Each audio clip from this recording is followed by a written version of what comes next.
देखो आज हम पढ़ेंगे रिलेशन। तो रिलेशन से पहले हम पढ़ते हैं प्रोडक्ट, कार्टेशियन प्रोडक्ट कैसे करते हैं दो सेट्स का। तो दो सेट दे दें हमें और उनका प्रोडक्ट करना है, तो कैसे प्रोडक्ट करेंगे।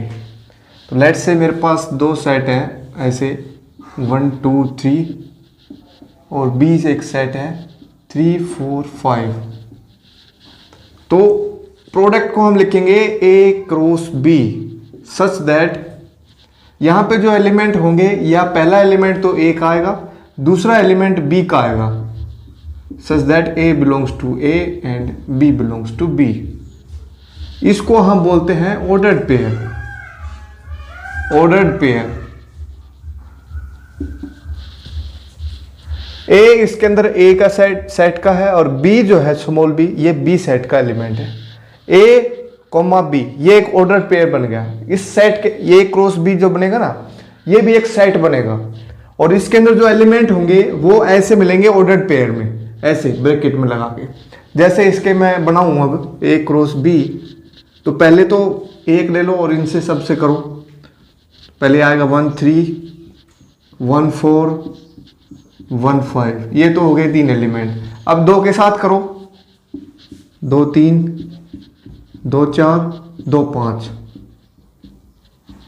फिर हमें करना है 3 के साथ, तो 3 3 3 4 और 3 5, ऐसे सभी के साथ। तो ये सारे ऑर्डर्ड पेयर का जो सेट बनेगा उसको हम बोलेंगे ए क्रॉस बी, या फिर multiply of product of Cartesian product of two sets. इसके अंदर जो एलिमेंट होंगे सारे वो ऑर्डर्ड पेयर में होंगे, ये बात ध्यान रखनी है। ऑर्डर्ड पेयर है, यहाँ पे एलिमेंट नहीं है। पहला जो एलिमेंट है वो पहले सेट का है, दूसरा एलिमेंट जो है दूसरे सेट का है, ये बात भी ध्यान रखनी है। हो गया, समझ में आएगा। अब देखो रिलेशन में क्या करेंगे कि ऐसे ही पहले तो प्रोडक्ट करना है हमें। पहला एलिमेंट जो है वो दूसरे के साथ कैसे रिलेटेड में है, तो ऐसे गिवन होगा रिलेशन इज डिफाइंड फ्रॉम कुछ set A to B, A से बी तक, such that A is related to B. पहला सेट का जो एलिमेंट है वो बी के साथ किसी तरह रिलेशन में होगा। रिलेशन का मतलब हो सकता है 2 गुना हो, आधा हो, या फिर कुछ जोड़ करना हो उसके अंदर, ऐसा कुछ रिलेशन हो सकता है इनके बीच में। तो ए रिलेटेड विद बी। अब ये रिलेशन जो है किस किस टाइप की हो सकती हैं वो डिपेंड करता है इसके अंदर कौन कौन से एलिमेंट हमारे पास होते हैं। एक ऑर्डर्ड पेयर, एक दो सेट है मेरे पास, इनसे टोटल रिलेशन कितनी बनेगी। एक क्वेश्चन ये इंपॉर्टेंट बनता है कि टोटल रिलेशन कितनी बनेगी। दो सेट है मेरे पास ए एंड बी, और उनके बीच में जो है उनके एलिमेंट्स के बीच में कितनी रिलेशन बन सकती हैं टोटल। तो कैसे निकालेंगे हम। तो let's say number of element in set A is P and number of elements in set B is Q. तो ए क्रॉस बी जो एलिमेंट, ए क्रॉस बी जो सेट आएगा उसके अंदर कितने एलिमेंट्स होंगे, पी क्यू एलिमेंट्स होंगे, है ना। और उनके जब सबसेट बनाएंगे हम, सबसेट, तो कितने सबसेट होंगे। देखो मैंने बताया कि भाई सबसेट कितने होते हैं। जैसे एक सेट है मेरे पास और उसमें एलिमेंट हैं 3, तो इसमें सबसेट कितने होंगे 2 की पावर 3, है ना। प्रॉपर सबसेट कितने होंगे 2 की पावर 3 माइनस 1। ओनली सबसेट पूछ ले तो 2 की पावर 3। तो इसमें रिलेशन के अंदर वो होंगे जो टोटल नंबर ऑफ सबसेट है इसके। So total relations from A to B is equal to total number of subset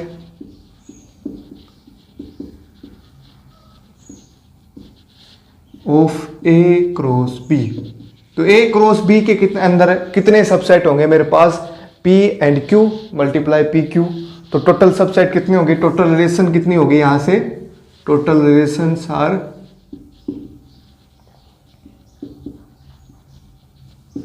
2 की पावर PQ। ये फॉर्मूला भी आपको ध्यान रखना है। दो साइड दे देंगे कोई भी, उनके अंदर एलिमेंट्स आप काउंट कर सकते हो कितने एलिमेंट्स हैं। तो ये पूछ लेंगे टोटल नंबर ऑफ रिलेशन कितनी है, ए से बी के अंदर कितनी रिलेशन पॉसिबल हो सकती हैं। तो कितनी पॉसिबल हो सकती हैं, 2 की पावर में पी क्यू, जितने टोटल नंबर ऑफ सबसेट बनेंगे ए क्रॉस बी के उतने ही रिलेशन बन सकती हैं। तो 2 की पावर पी क्यू करना है।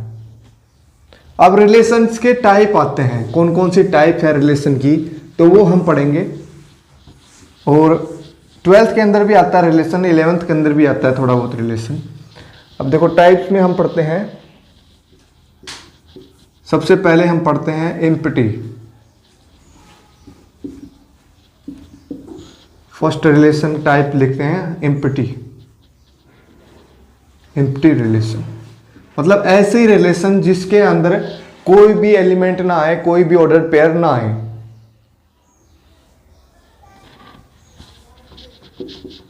एक है यूनिवर्सल।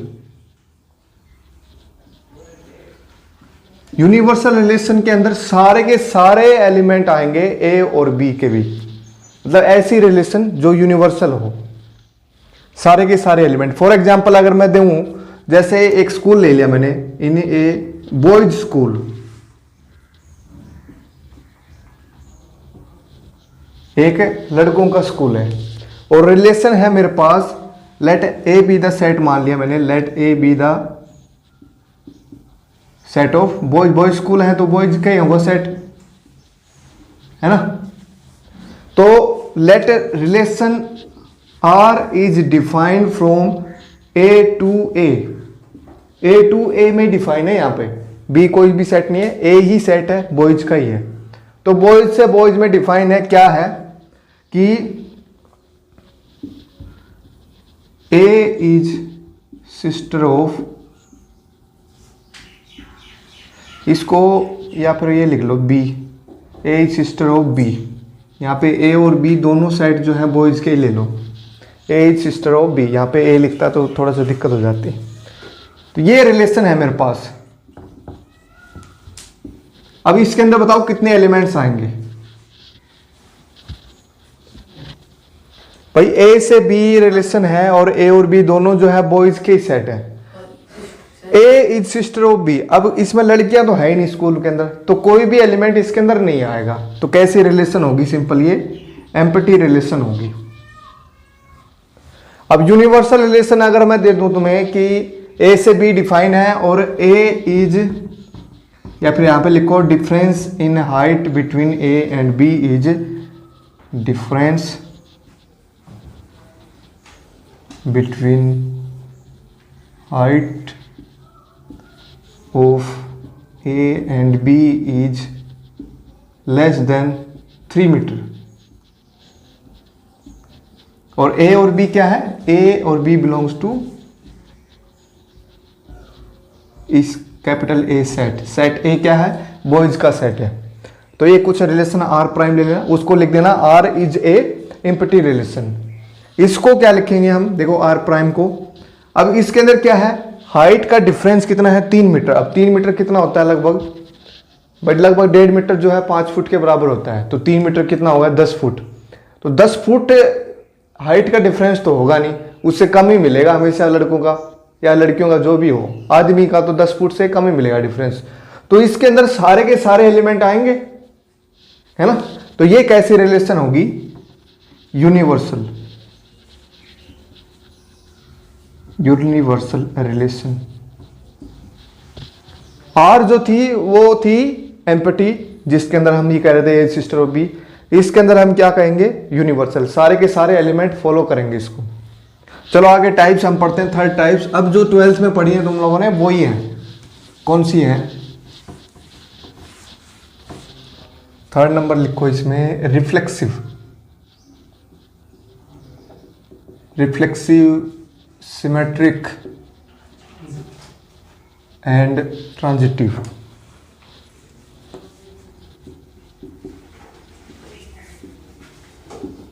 अब रिफ्लेक्सिव का मतलब रिफ्लेक्शन। रिफ्लेक्शन कब होगा, सेम एलिमेंट हो उसी के अंदर। ऐसी एक रिलेशन जिसके अंदर belongs to R for A belongs to capital A. कोई भी सेट है ए और उसका एक एलिमेंट है ये ए, और रिलेशन के अंदर ये दोनों एलिमेंट सेम हो ऑर्डर पेयर के अंदर, तो वो रिलेशन होगी रिफ्लेक्सिव रिलेशन। समझ में आई? दोनों के दोनों जो ये एलिमेंट है ये दोनों बराबर होनी चाहिए। अगर ऐसा रिलेशन के अंदर पाया जा रहा है हर एक एलिमेंट का, फॉर ऑल लिखना है यहाँ पे, for all A belongs to A, ये सिंबल है फॉर ऑल का, ये जो सिंबल है ये किसका है? For all. सारे के सारे एलिमेंट ए के अंदर उनके सभी के रिफ्लेक्शन हो रिलेशन के अंदर। जैसे मैं सेट ले रहा हूं एक, ये ले लिया, जैसे मैंने 1 2 3, इसमें जो रिलेशन डिफाइन है वो कहां से कहां तक है? ए से ए ही है। अब जो भी रिलेशन आएगी वो ए से ए ही आएगी, मतलब ऑर्डर पेयर किसके बनेंगे? ए क्रॉस ए के बनेंगे इसके अंदर। तो इसके अंदर ये रिलेशन, लेट से मैंने रिलेशन ये ले लिया, देखो 1 1 2 2 3 3, तो ये रिलेशन कैसी है? रिफ्लेक्सिव है कि नहीं है? भाई सारे के सारे एलिमेंट हैं उन सभी का रिफ्लेक्शन है। देखो 1 1 2 2 3 3, कोई भी एलिमेंट बचा नहीं ना इसके अंदर, तो कैसी रिलेशन होगी? ये रिफ्लेक्सिव रिलेशन होगी। सिमेट्रिक के अंदर क्या करेंगे? सिमेट्री मतलब अगर ए बी है तो बी ए बी होगा रिलेशन के अंदर। If A B is in relation then B A also in relation. ये सिंबल किसका है? बिलोंग्स टू का। For all A and B belongs to capital A, कोई भी सेट ले लिया मैंने ए, तो उसको बिलोंग कर रहा है। For all A B belongs to capital A. अगर ऐसा है रिलेशन के अंदर, ए बी है और बी ए बी है रिलेशन के अंदर, तो मैं कहूंगा वो है सिमेट्रिक। जैसे यहां पे एक एलिमेंट आ जाए 1 2, भाई इसके ऑर्डर पेयर बनाएंगे ए क्रॉस ए के, तो एक एलिमेंट 1 2 भी आएगा, है ना? तो इसके साथ अगर 2 1 भी है इस रिलेशन के अंदर, तो ये सिमेट्रिक बनेगी। सिमिलरली अगर 1 3 है तो क्या होना चाहिए? 3 1 भी होना चाहिए। 2 3 है तो क्या होना चाहिए? 3 2 भी होना चाहिए, है ना? मतलब उल्टा, ए बी अगर रिलेशन में है तो बी ए बी रिलेशन में होगा, अगर वो रिलेशन सिमेट्रिक है तो पहाड़ को मानना और की भी ना।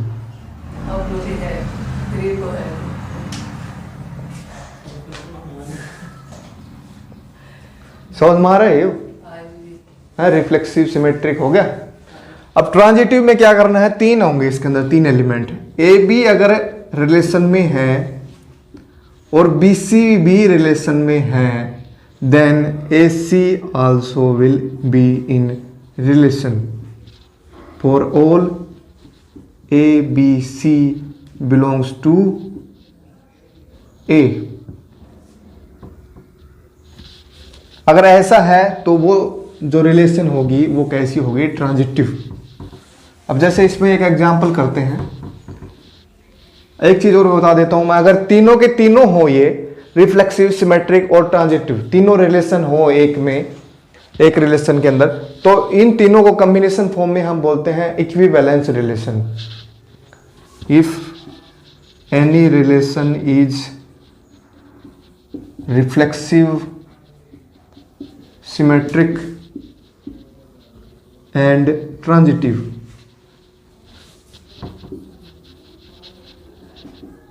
then it is called equivalence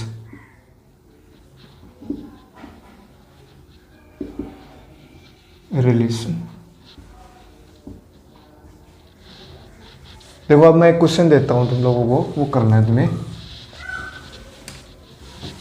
let's say मेरे पास एक सेट है 1 2 3, ये ले लो चलो, और एक रिलेशन डिफाइन है फ्रॉम ए टू ए, वो क्या है?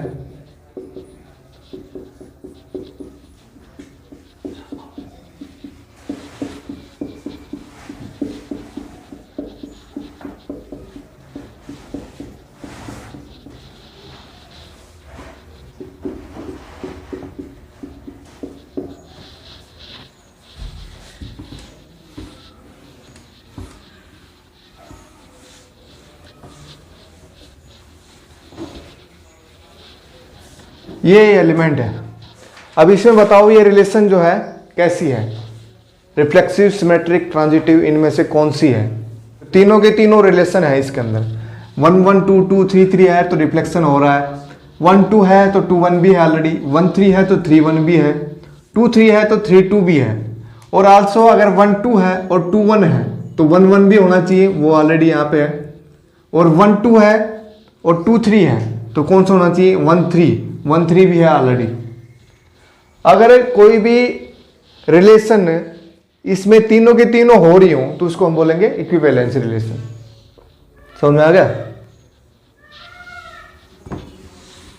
तो एक क्वेश्चन ऐसा भी आ सकता है कि find a relation which is reflexive, symmetric as well as transitive.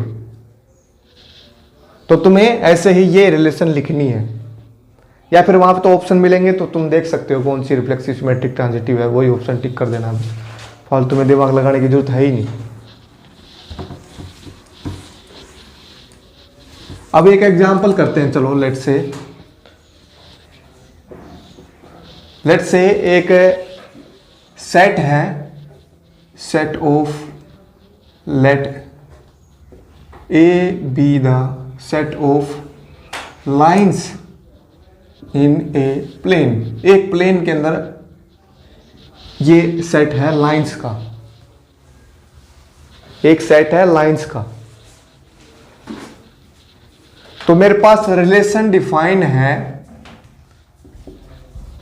Late R be the relation define such that L1 और L2 मेरे पास गिवन है, such that L1 is perpendicular to L2 and L1 and L2 belongs to A for all L1 L2 belongs to A। L1 L2 के order pair होंगे ना इसके अंदर, दोनों के दोनों लाइंस जो है इस सेट के अंदर है, मींस एक ही प्लेन के अंदर लाइंस है। तो यहां पे मेरे पास गिवन है कि पहली लाइन जो है दूसरे के परपेंडिकुलर है। तो चेक करो जरा ये लाइन, ये जो रिलेशन है वो कैसी है, रिफ्लेक्सिव, सिमेट्रिक, ट्रांजिटिव कैसी है? एम्प्टी रिलेशन तो है नहीं ना, यूनिवर्सल रिलेशन है ये। तो रिफ्लेक्सिव, सिमेट्रिक, ट्रांजिटिव चेक करो। तो सबसे पहले हम चेक करते हैं रिफ्लेक्सिव। अब रिफ्लेक्सिव में क्या होना चाहिए? दोनों के दोनों सेम होने चाहिए, L1 इज एन L1। अगर ये रिलेशन में होगा तो क्या होगा? L1 is perpendicular to L1। कोई भी लाइन खुद के परपेंडिकुलर हो सकती है? कभी भी नहीं हो सकती। तो ये रिलेशन में नहीं होगा, because L1 is not perpendicular to L1। तो यहां पे लिखेंगे नॉट रिफ्लेक्सिव। सिमेट्रिक चेक करो, लेट L1 और L2 जो है वो रिलेशन में है। इसका मतलब क्या हुआ कि L1 is perpendicular to L2, और यहां से हम क्या लिख सकते हैं? L2 also perpendicular to L1, है ना। और यहां से फिर क्या लिख सकता हूं मैं? L2 and L1 belongs to relation. तो ये रिलेशन कैसी होगी? सिमेट्रिक होगी। ट्रांजिटिव चेक करो,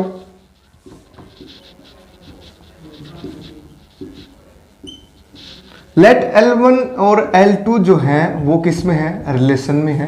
तो यहां से क्या होगा? L1 is perpendicular to L2 and let say L2 and L3 जो है वो भी रिलेशन में है।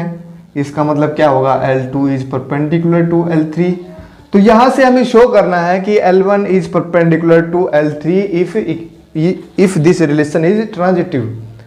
L1 is perpendicular to L3 है कि नहीं है? चेक करो पहले। तो एक ही प्लेन के अंदर है सारी की सारी लाइन, है ना, तो दिक्कत होगी। देखो कैसे, लेट से ये बोर्ड है हमारे पास प्लेन, तो इसके अंदर मैं ये तीन लाइन बनाता हूं L1, लेट से मैंने ये ले लिया L1। अब क्या लिखा है कि L1 is perpendicular to L2, तो एक लाइन ये बना दी मैंने L2। अब थर्ड लाइन क्या कहती है? L2 is perpendicular to L3, मतलब ये लाइन जो है किसी के परपेंडिकुलर है। अब परपेंडिकुलर इसी प्लेन के अंदर बनाना है, तो एक प्लेन के अंदर ऐसे ही बनेगी। अगर प्लेन डिफरेंट हो तो ये लाइन ऐसी भी बन सकती थी, लेकिन सेम प्लेन में बनानी है ना, तो ये लाइन बन गई L3। तो यहां से L1 और L3 परपेंडिकुलर है, यहां से L1 और L3 पैरेलल दिख रही है हमें, तो परपेंडिकुलर तो नहीं आई। तो this relation is not transitive, this relation is not transitive.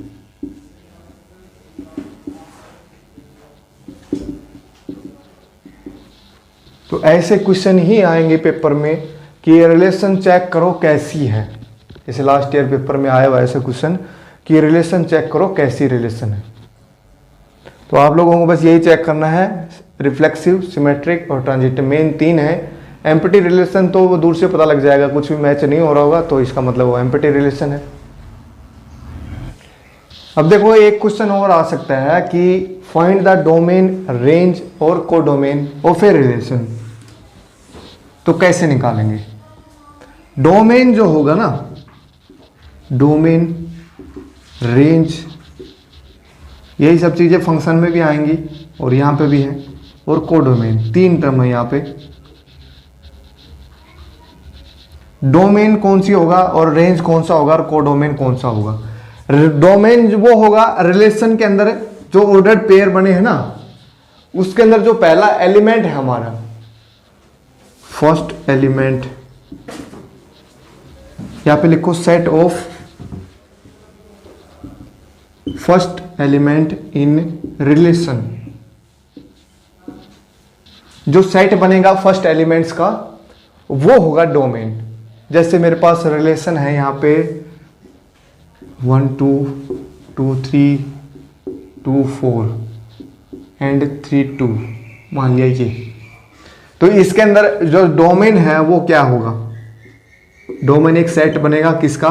First element का। 1 2, फिर से 2 आ रहा है तो दोबारा लिखने की जरूरत नहीं है, सेट के अंदर 3, ये होगी इसकी डोमेन।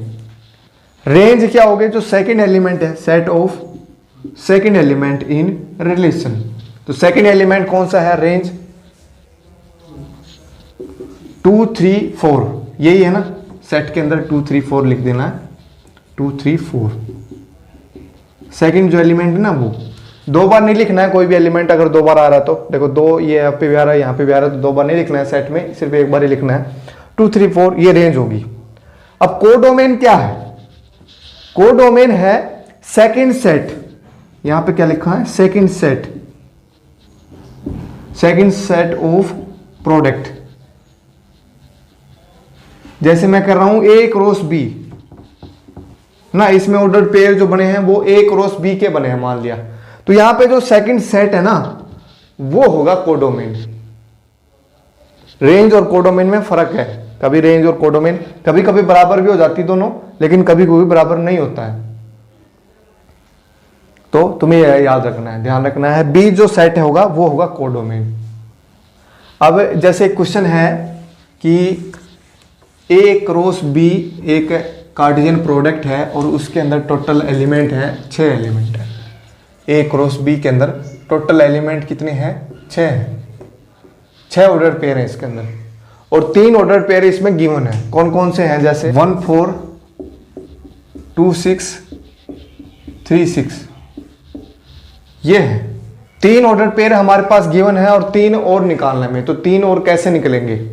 ये है ए क्रॉस बी के एलिमेंट, 3 एलिमेंट है टोटल, हमें गिवन है कि 6 एलिमेंट है इसके अंदर, तो 6 एलिमेंट 3 और निकालने हैं। तो 3 कैसे निकलेंगे? देखो पहला सेट बना लो जरा, क्या बनेगा यहां से? 1 2 3, और दूसरा साइड भी बना लो, क्या बनेगा? 4 और 6, है ना। अब इनका क्रॉस कर दो,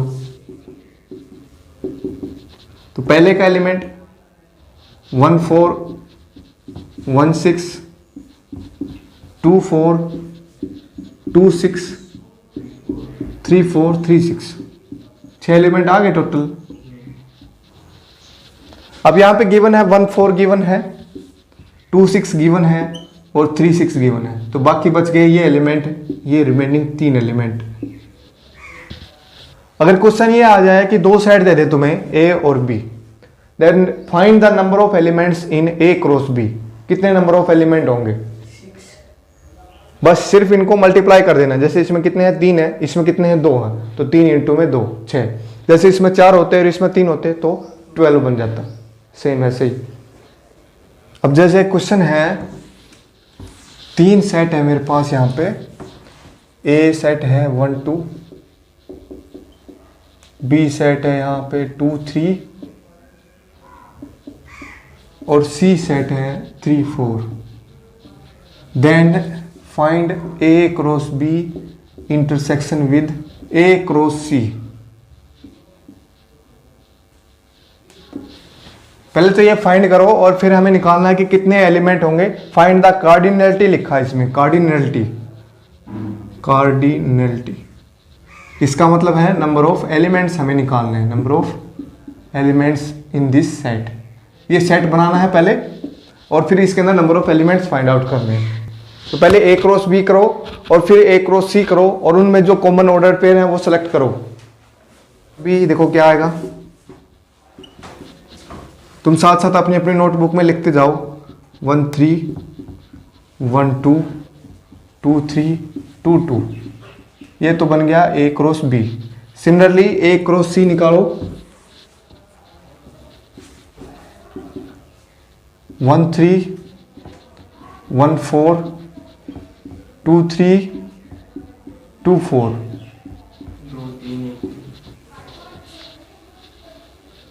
अब इनमें कॉमन क्या क्या है?